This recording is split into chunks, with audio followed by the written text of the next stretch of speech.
bow. Eyes closed. Perfect and precious God. Hallelujah. God, I thank you now for another precious preaching moment. For the opportunity, dear God, to stand behind this, your sacred and consecrated desk, to proclaim a word, dear God, that has been inspired by you. I pray, dear God, that on this first Sunday of Advent, that we focus, dear God, on the precious gift of hope. You, dear God, through this preaching moment, will provide hope to somebody who's in despair. I pray, dear God, you will provide encouragement, and I pray, dear God, you will share love. Now these and all of the blessings we ask in the perfect and precious name of Jesus. And let all God's people say, Amen. Amen. Amen. If you will please join me in the book of Jeremiah, the 33rd chapter, the 14th through the 16th verses. Book of Jeremiah, the weeping prophet, the 33rd chapter, the 14th through the 16th verses. If you have it, please say amen.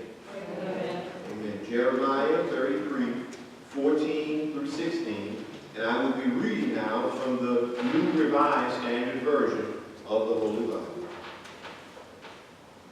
The days are surely coming, says the Lord, when I will fulfill the promise I made to the house of Israel and to the house of Judah. In those days and at that time, I will cause a righteous branch to spring up for David, and he shall execute justice and righteousness in the land.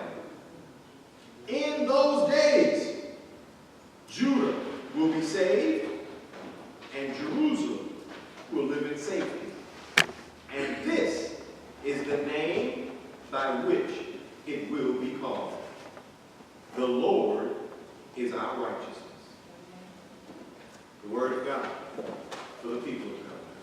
Praise be to God. My brothers and my sisters, for just a few moments, I want to talk with you from the topic.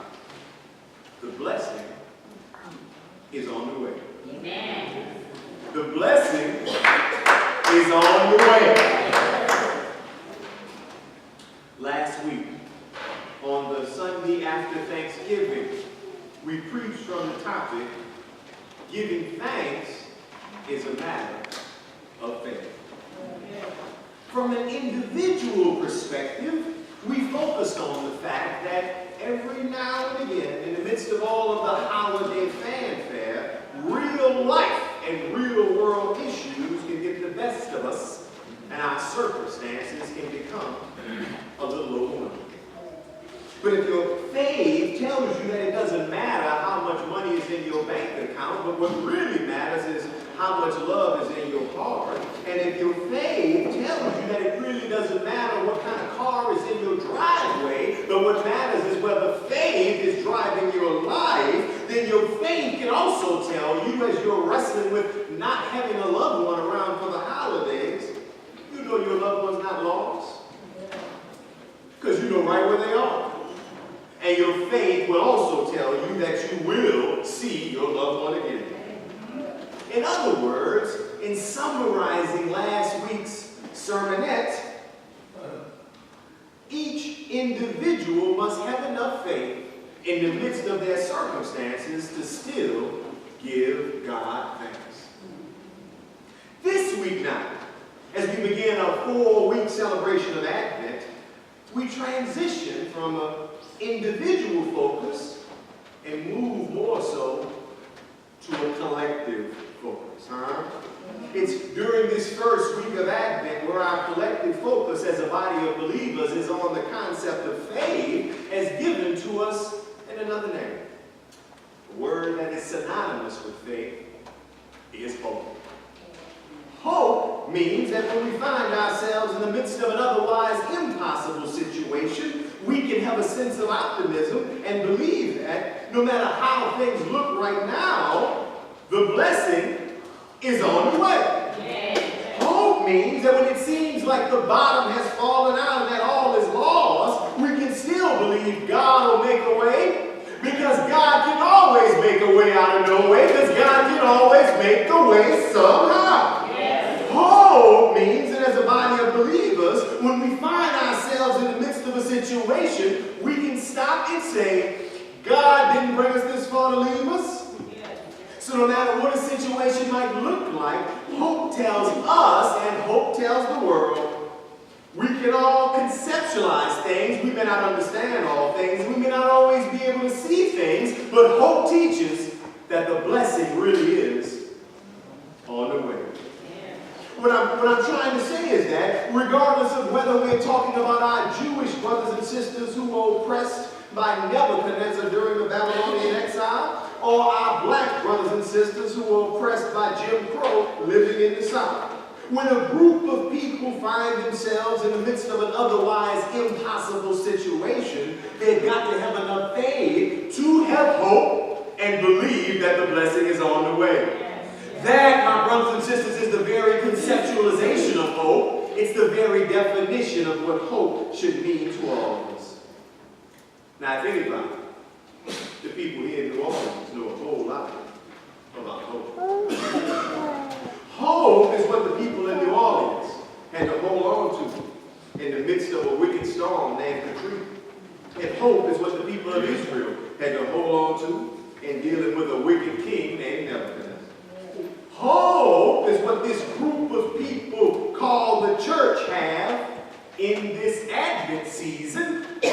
And hope is what this group of people called the children of Israel have when we look at this biblical text.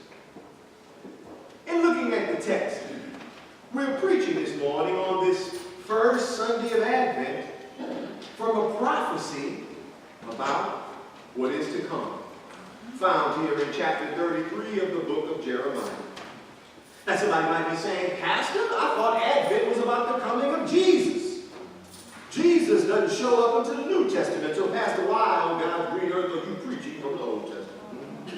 Now, indeed, Jesus doesn't show up until the Old Testament, but God made the promise of sending Jesus long before Mary got pregnant and long before Jesus actually showed up. And we're preaching this morning from what is called a messianic text because it foretells of the coming of the Messiah. Now, when we look at this text, there is a certain tension in the text, a certain disconnect in the text, and that disconnect is between what is and what will be. When we talk about what is, the people of Israel are in the midst of a situation and they don't feel like they have any reason to have hope. People are being discriminated against because of their religion. Minority groups are being oppressed by a dominant totalitarian power structure.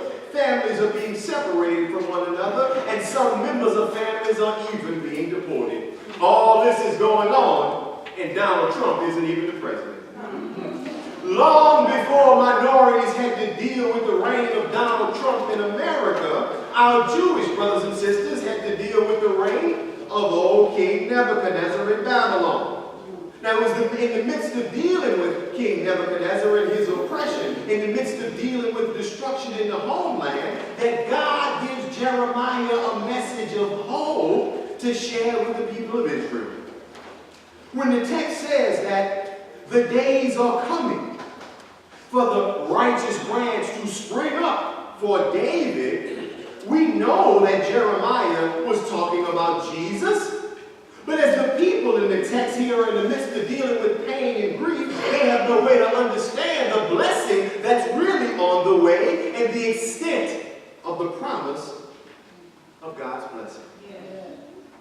Sometimes in the midst of your situation, you may not recognize the blessing is on the way. Yeah. Let me give you an example of what I mean. Even after Thursday night's loss, even after Thursday night's loss. Michelle said you come to bed wanting to play, and the other night talking about you depressed tonight. Even after Thursday night's The Who Dat Nation has some of the most loyal football fans in the world. Fans have been loyal through some of the worst football seasons in history. Fans have been loyal, going back to wearing paper bags over our heads when we were called the Aints instead of the Saints. Fans have been loyal, going to home games at Tiger Stadium up in Baton Rouge because Katrina had so severely damaged the Superdome right here in New Orleans. Now, I don't know about you, but as the young people say, I got in my feelings when after Katrina and after the roof came off the dome, they were talking about moving the team to San Antonio. Now, I don't know about you, but it's at that point when my spirits were low and I felt like all hope was lost. Little did I know, the blessing was on the way. None of us could see the blessing at that time, but as we look back now, we know the blessing was on the way with the acquisition of an injured quarterback named Drew Brees, who had been so significantly hurt while playing for the San Diego Chargers that people thought, somebody say thought, they thought his playing career was over. Hope was being restored, though, with the acquisition of a problematic running back who was an all-star in college, but he had some problems off the field. I'm talking about Reggie Bush. Hope was being restored when the team took a chance on an unknown assistant coach who had never had a head coaching job in the NFL.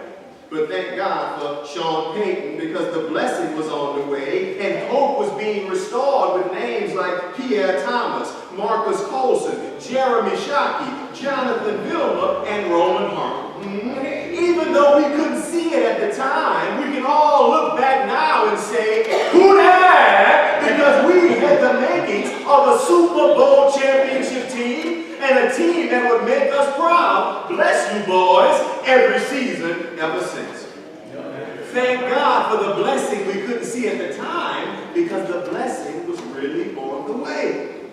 Sometimes in the midst of a situation, we can't understand how something can be a blessing, but if we have hope in God, we know we can take God at God's word, no matter what a situation might look like, and no matter what our eyes might see, or what our hearts might feel. If we have hope, we know the blessing is really on the way. That's the tension in this text between what is and what will be. Now, just like there's a tension in the text, there's a similar tension in our lives. And that tension between what is and what will be can sometimes feel a little overwhelming. Sometimes the circumstances of what is can make us feel like there's no reason to have hope. And we can't see how God is going to flip the script. We can't see how God is going to make a way out of no way. We can't see how God is going to turn a frown upside down and bless us with something that will be. But we should all have hope, because history tells us that in the midst of a situation, God will still pour out a blessing, even if you can't understand it, even if you can't conceptualize it. Have enough faith to have hope and believe that the blessing is on the way. Let me give you an example now of what I mean. Yesterday was a very significant day in American history. Now, I too do mourn the passing of former President George Bush. But yesterday, Sister Mary, who is from Alabama, Sister Clyde, who is from Alabama, yesterday, December 1st, is a day that several states here in the United States celebrate in honor of our AME system. December 1st is Rosa Parks Day. It was on December 1st in 1955, just like the Israelites were being oppressed under King Nebuchadnezzar in Babylon, black people were being oppressed by Jim Crow here in the South. And Rosa Parks, who was a stewardess at St. Paul AME Church in Montgomery, Alabama, apparently had enough hope in her heart to realize and recognize the tension between what is and what will be. So Sister Parks engaged in an act of civil disobedience, defying a municipal ordinance that required black people to sit in the back of a city bus Because in the words of Fannie Lou Hamer, she was tired of being sick and tired. Yes. So even though Sister Parks had thought through black people's what is, and she prepared for that moment, there's no way she could have realized the depths of the seed she was sowing and the extent of what would be with the blessing that was already on the way. Yes. Sister Parks' action was so courageous that the established black clergy in Montgomery, Alabama had to sit on the sidelines and be bystanders rather than active participants. That meant that the leadership of this new and budgeting movement that was coming about to seek out equal rights and equal treatment for all people in the midst of discrimination and oppression fell to the most unlikely of people. A new pastor who had just come to town after finishing graduate school. A 26-year-old that nobody ever heard of by the name of Martin Luther King. What is, back then in 1955, meant that African Americans were forced to sit on the back of the bus and were denied the right to vote. But what would be, however, meant that after Pastor King successfully led that year-long Montgomery bus boycott that ended discrimination and public accommodation, he would also go on to lead a movement that would give us a Civil Rights Act of 1964 and a Voting Rights Act of 1965. What is, back then, meant that blacks could not be elected to public office. What would be, however, meant that here in New Orleans, that Voting Rights Act introduced us to an African-American council person by the name of Dorothy Mae Taylor, an African-American judge by the name of Israel M. Augustine, and an African-American mayor by the name of Ernest Nathan Morian. What would be also meant that that same Voting Rights Act that was the result of the hope that was so deep in Sister Rosa Parks' heart, just a few years later would introduce the entire world to the first black president of these United States, the Honorable Barack Hussein Obama. Hope then, my brothers and sisters, on this first Sunday of Advent means that you should never get caught up in the heartbreak or hard feelings of what is, because if you put your hope in God, you recognize God can turn a frown upside down. God can flip a script and make a way out of no way, because God is still God. The blessing is on the way. That's if you put your hope in God. Now, just like there's a tension in this text, I also see God's grace moving in this text, because I see the hand of God moving in this text. The text says, in those days, and from the branch of David, Judah will be saved, and Jerusalem will live in safety. In other words, what I'm trying to say here is that God's grace in this text means that regardless of what things look like right now, the what will be is not only a unification of people, but the salvation of all people because of the faithfulness of Israel and the blessing of Jesus that's on the way. Regardless of how dark things might look right now, Jeremiah is saying, you should all have hope in the fact that other people will be blessed because of your faithfulness. Yes.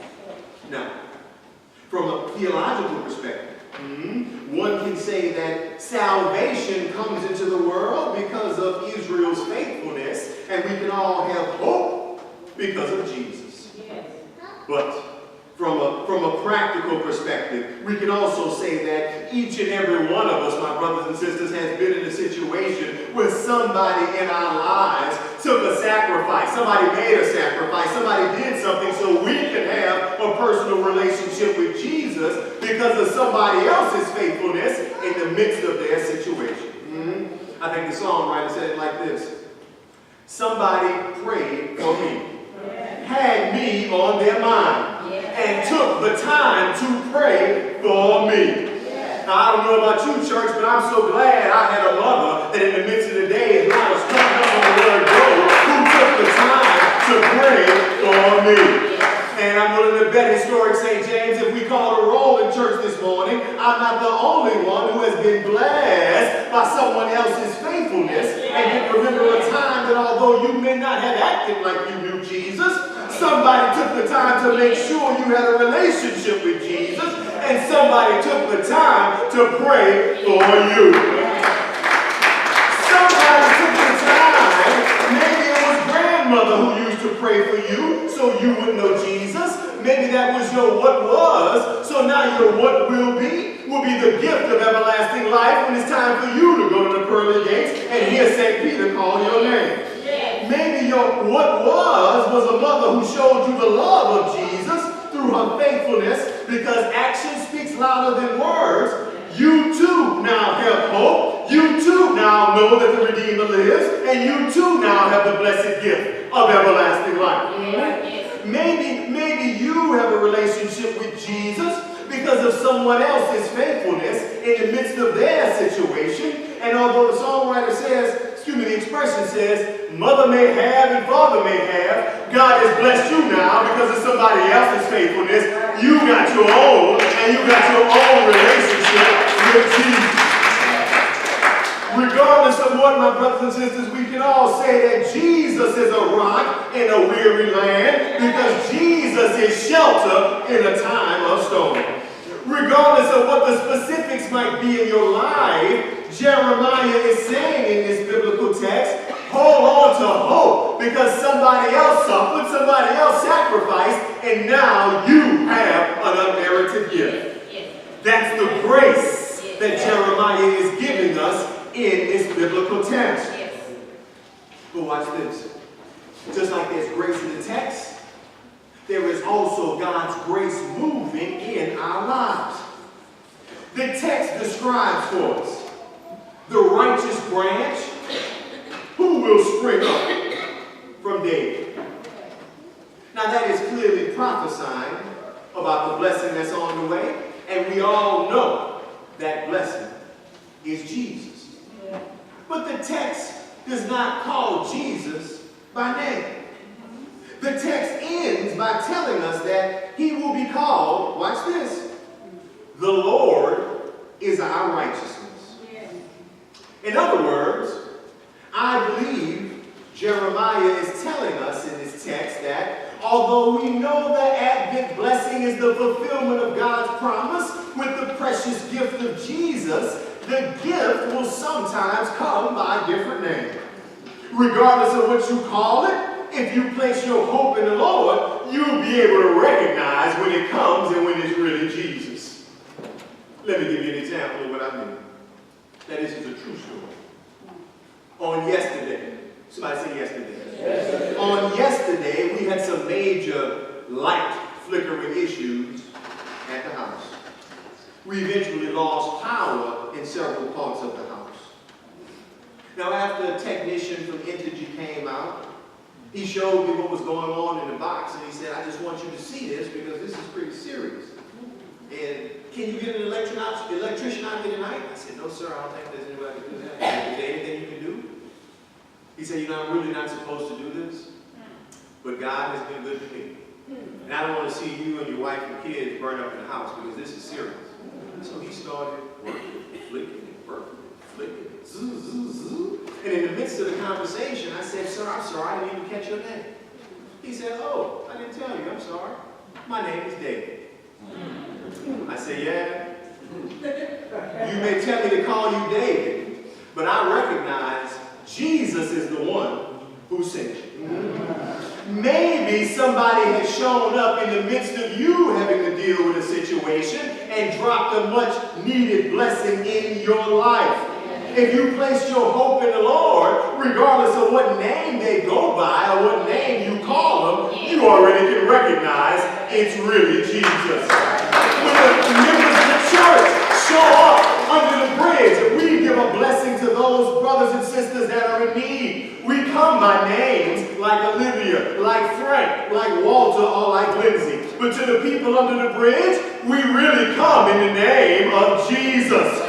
Maybe somebody here has received an unexpected blessing from a lending officer at a bank. Maybe you received a blessing from a principal at your child's school. Maybe somebody came to your house to prevent what otherwise would have been a fire. Regardless of what name you called them, maybe they went by Chase, maybe they went by Principal John Smith, or maybe they were David, who works at Entergy but who moves like as an electrician. Whatever name you call them, recognize who they are. It's power in the name of Jesus. Power in the name of Jesus. Power is in the name of Jesus. No matter what name you call it. Some may call it Emmanuel. Some may call him Counselor. Some may call him Wonderful. Some may call him Marvelous. Some may call him Prince of Peace. Some may call him a provider. Some may call him a sustainer. Some may call him a Messiah. I call him my Savior.